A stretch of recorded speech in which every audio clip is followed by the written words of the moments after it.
Olá, muito bom dia para você.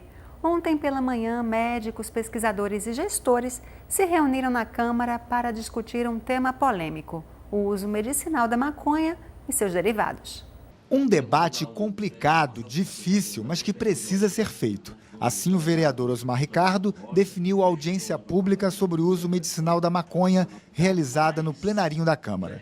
Isso é um tema que muita gente não quer trazer, né? Não tem medo de trazer, porque se trata de uma droga não lícita, né?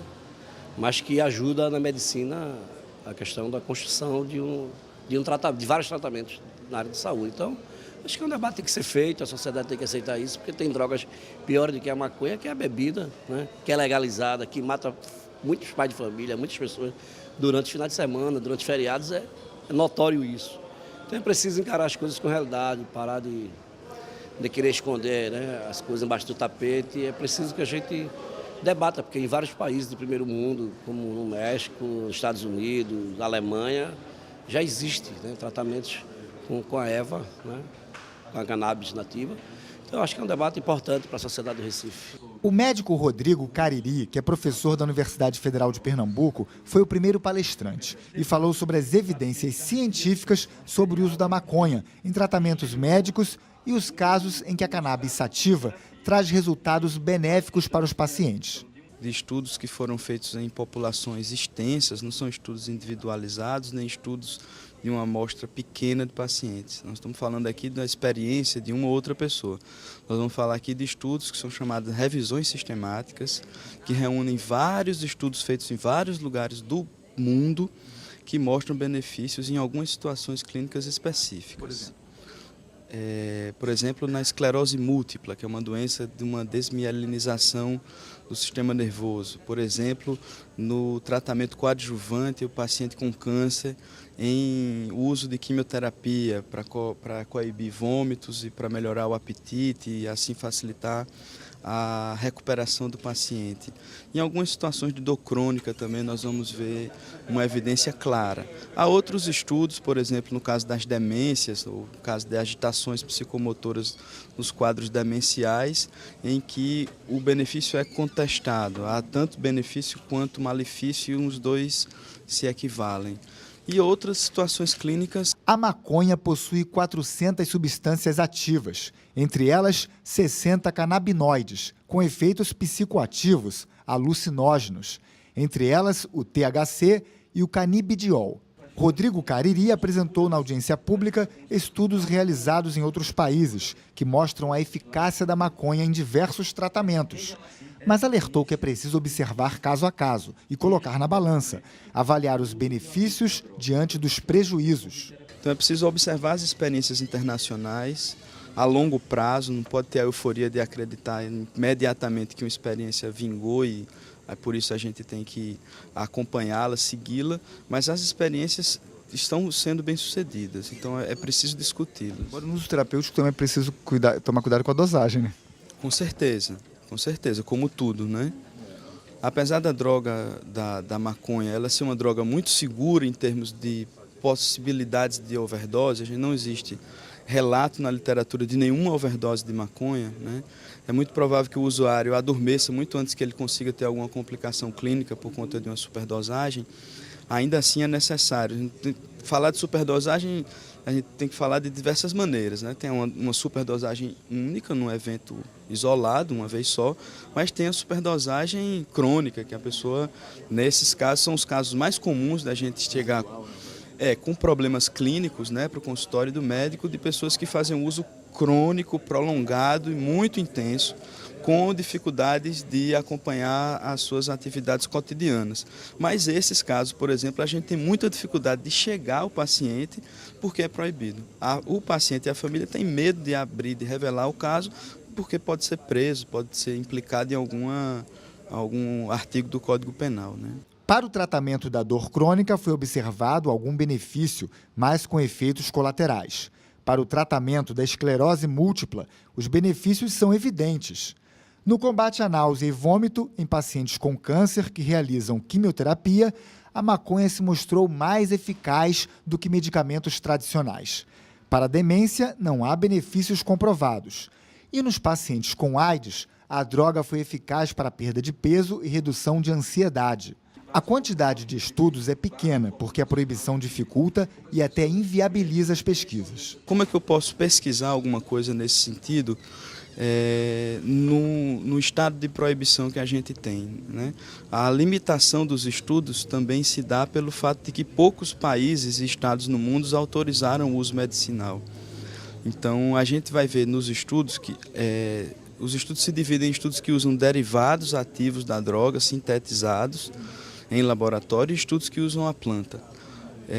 Nos países onde é possível o consumo da planta, e a gente pode fazer esse estudo, a gente vai começar a anotar algumas evidências mais contundentes, né?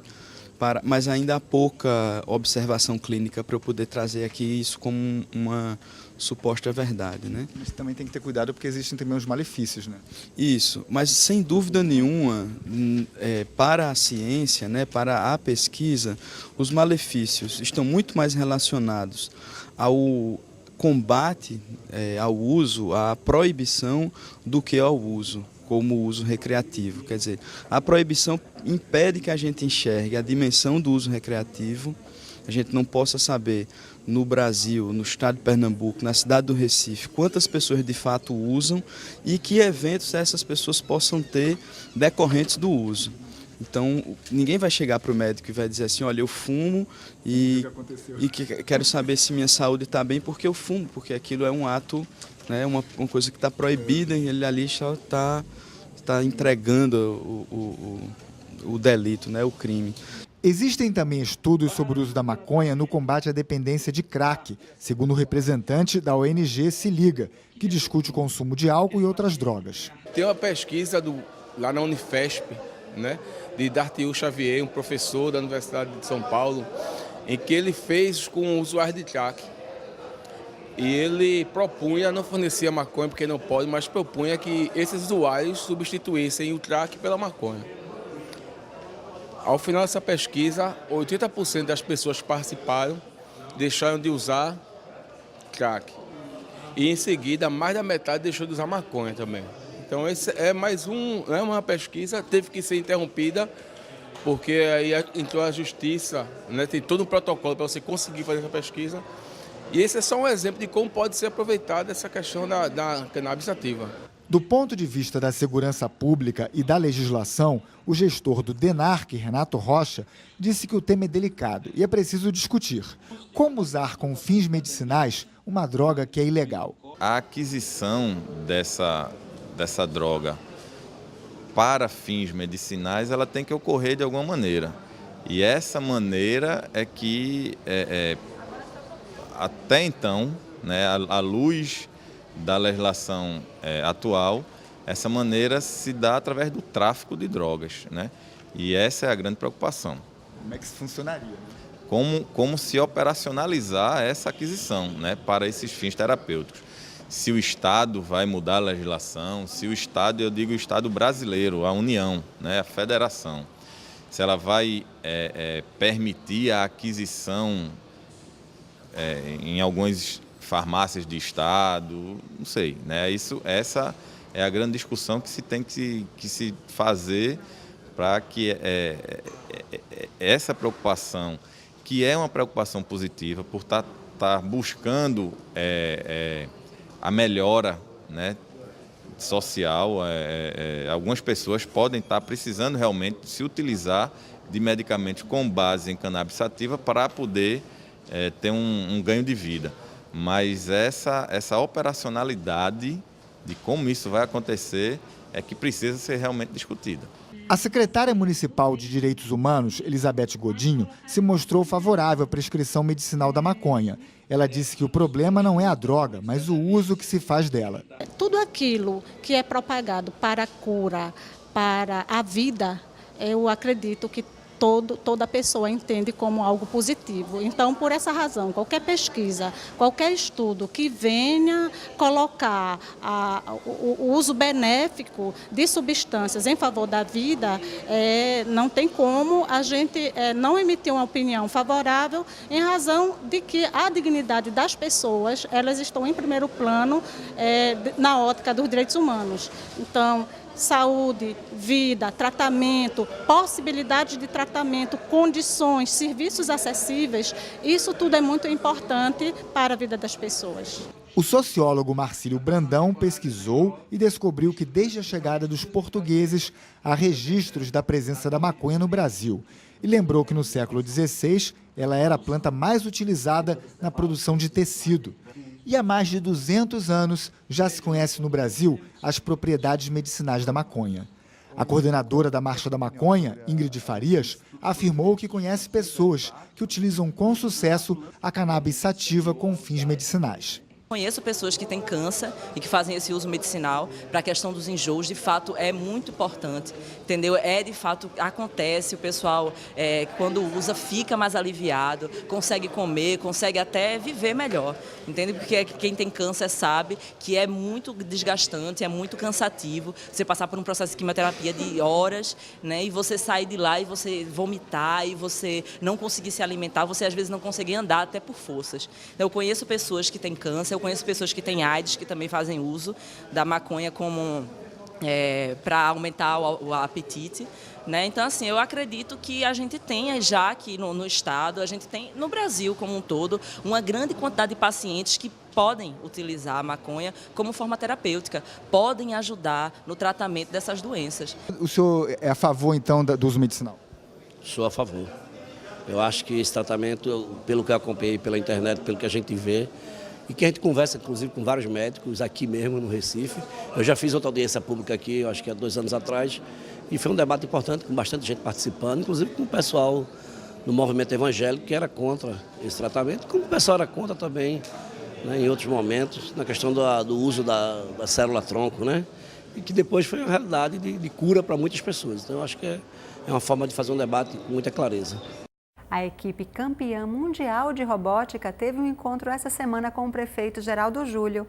As crianças conversaram sobre a criação do projeto Vencedor, um robô feito para ajudar os idosos, lembrando o horário de remédios e até lendo poesias. O encontro foi tema do pronunciamento da vereadora Isabela de Roldão. Das 10 crianças vitoriosas do campeonato mundial estiveram presentes juntamente com as professoras e a direção da escola. E foi um momento de troca muito significativo.